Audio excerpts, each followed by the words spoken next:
উনি জনগণের ভালোবাসার প্রেসিডেন্ট ছিলেন। এই জন্য আমরা মরহুম প্রেসিডেন্ট জিয়াউর রহমান, আল্লাহ তাআলা তাকে শাহাদতের উত্তম মর্যাদা দান করুন।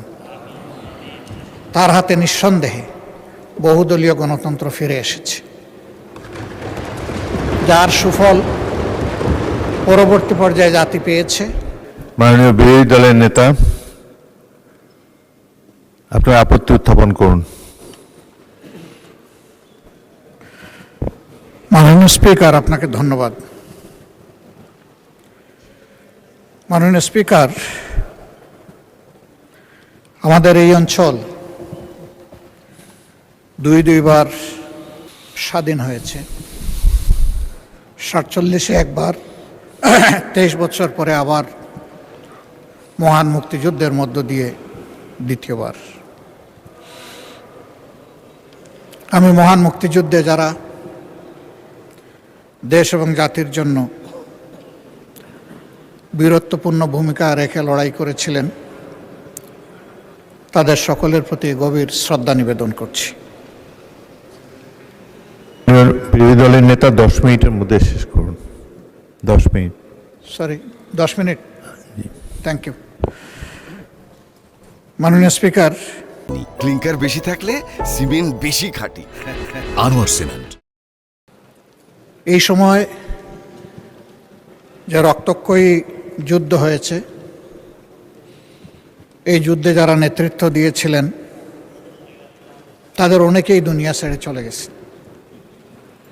আমি তাদের সকলের আত্মার মাগফিরাত কামনা করছি এবং আল্লাহ তাআলার দরবারে আল্লাহ যাতে তাদেরকে শহীদ হিসাবে কবুল করেন সেই জন্য দোয়া করছি।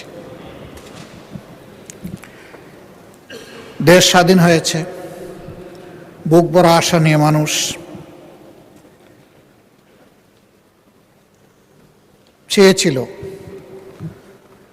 যে এই দেশটা একটা মানবিক দেশ হবে, সমাজের সর্বক্ষেত্রে ন্যায় বিচার সুপ্রতিষ্ঠিত হবে এবং মানুষ শান্তিতে বসবাস করতে পারবে। কিন্তু স্বাধীনতার পরে অনেকটা হয়েছিল তার পুরোটাই উল্টা। মানুষের ম্যান্ডেটকে অস্বীকার করার কারণে যে যুদ্ধটি অনিবার্য হয়ে উঠেছিল, জনগণের রায়কে সম্মান দেখাতে ব্যর্থ হওয়ার কারণে বেদনার সাথে জাতি লক্ষ্য করল দেশের শাসক এবং শাসকেরা সেটাই ভুলে গেলেন। তাদের শাসন ক্ষমতার এক পর্যায়ে এসে বহুদলীয় গণতন্ত্রকে হত্যা করে তারা একদলীয় বাকশাল কায়েম করলেন। এই বাকশাল কায়েমের ইতিহাসও খুব বেদনাদায়ক। সংসদে আমি জানি না 73-এর যে সংসদ গঠিত হয়েছিল, আজকের এই সংসদে সেই রকম কোনো সদস্য উপস্থিত আছেন কিনা আমার ধারণা নেই। এই সংসদ মাত্র 7 মিনিট আলোচনা করে বহুদলীয় গণতন্ত্রকে হত্যা করেছিল এবং একদলীয় বাকশালের জন্ম দিয়েছিল। এর মধ্য দিয়ে দেশের তখনকার বিদ্যমান সবগুলা রাজনৈতিক দলকে নিষিদ্ধ ঘোষণা করা হয়েছিল। এমনকি আওয়ামী লীগ এতটা বেপরোয়া হয়েছিল যে আওয়ামী লীগ নামে তারা নির্বাচন করে 70 এবং 73 সালে ক্ষমতায় আসলো, তারা স্বয়ং আওয়ামী লীগকেও নিষিদ্ধ ঘোষণা করল। 75-এর পট পরিবর্তনের পর ক্ষমতার ধারাবাহিকতায়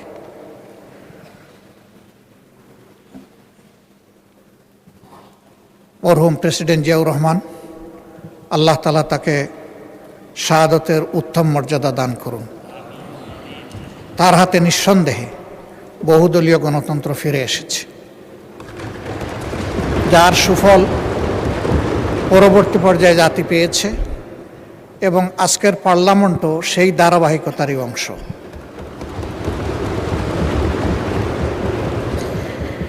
তিনি জনগণের মনের ভাষা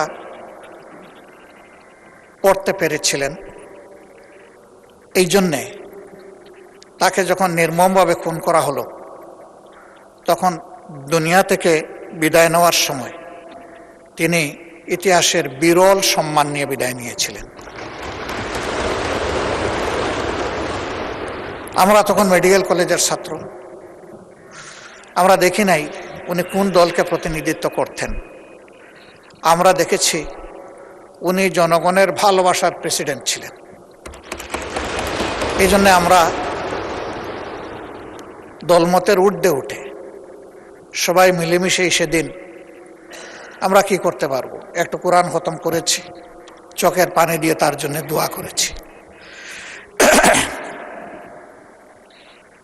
এরপরে তার ইন্তেকালের পরে বাংলাদেশ আবার অস্থিরতার মধ্যে ঢুকে এবং ক্রমান্বয়ে সেই অস্থিরতার মধ্যে দিয়ে জাতি চলছে। আমরা এসে বর্তমান সময়ে উপনীত হয়েছি।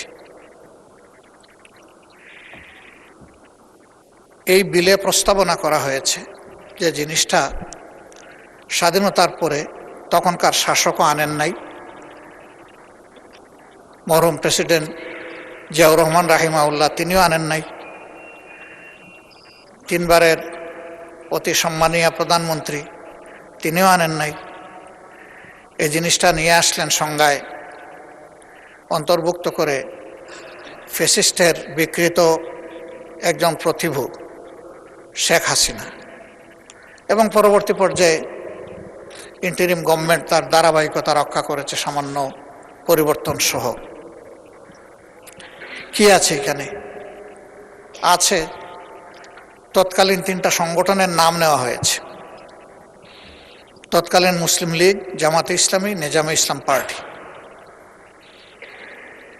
পাক সেনাবাহিনীর সাথে আরও কিছু অ্যান্সিলারি ফোর্সের সাথে তিনটা রাজনৈতিক দলের নাম এসেছে, এবং বর্তমান উপস্থাপনায় বা প্রস্তাবনায় তৎকালীন এই তিন সংগঠনের কথা বলা হয়েছে। আল্লাহ ভালো জানেন 71 সালের এই চরম সময়ে কার কি ভূমিকা ছিল। আল্লাহ তাআলা তার নিখুঁত পূর্ণাঙ্গ একমাত্র সাক্ষী, বাকি আমরা যারা আছি তারা আংশিক সাক্ষী, কিন্তু আল্লাহ তাআলাই পূর্ণাঙ্গ সাক্ষী। আমরা চাই প্রিয় বাংলাদেশ রাজনীতির সুস্থ ধারায় জনগণের প্রতি দায় এবং দরদ নিয়ে, দেশের প্রতি ভালোবাসা নিয়ে এই দেশে প্রত্যেকটি রাজনৈতিক সংগঠন তার কার্যক্রম পরিচালনা করুক। 1979 সালে পলিটিক্যাল পার্টিজ রিভাইভাল অ্যাক্টের মধ্য দিয়ে স্বয়ং আওয়ামী লীগও আবার তাদের পুনর্জন্ম হয় বাংলাদেশে, এবং সে সময় যে কয়টি দল ছিল তারা সকলেই রাজনীতি করার এই সুবিধাটুকু বা তাদের অধিকারটুকু তারা ফিরে পান। আমরাও সেই সময় ফিরে পেয়েছি। এই জন্য আল্লাহ তাআলার কৃতজ্ঞতা আদায় করার পাশাপাশি যে মহান ব্যক্তি এই উদ্যোগ নিয়েছিলেন তারও কৃতজ্ঞতা আমরা আদায় করছি। আমরা কখনো এটা ভুলে যাইনি, ভুলে যাব না। আমরা সেই দায় দরদ ভালোবাসা নিয়েই 79 সাল থেকে বাংলাদেশে আমাদের রাজনৈতিক সাংগঠনিক কর্মকাণ্ড পরিচালনার চেষ্টা করছি। আগামীর দিনগুলোতেও আর জাতিকে বিভক্ত নয়, বরঞ্চ ঐক্যবদ্ধ করে আমরা যাতে একটি মাথা উঁচু করে দাঁড়ানো সম্মানের জাতি গঠন করতে পারি, সব দলের এটি হোক অঙ্গীকার। আমরা আর এই জাতিতে কোনো বিভক্তি চাচ্ছি না। আজকে এই বিল মহান সংসদে এসেছে। এই কয়টি সংক্ষিপ্ত কথা বলে আমি পরম সম্মানিত এই মহান সংসদের উপর এর ভার ন্যস্ত করে আমার কথা আমি এখানেই শেষ করছি। ধন্যবাদ মাননীয় স্পিকার, আমাকে সময় দেওয়ার জন্য। 2 মিনিট সময় আমি কম নিয়েছি। ধন্যবাদ মাননীয় বিরোধী দলের নেতা।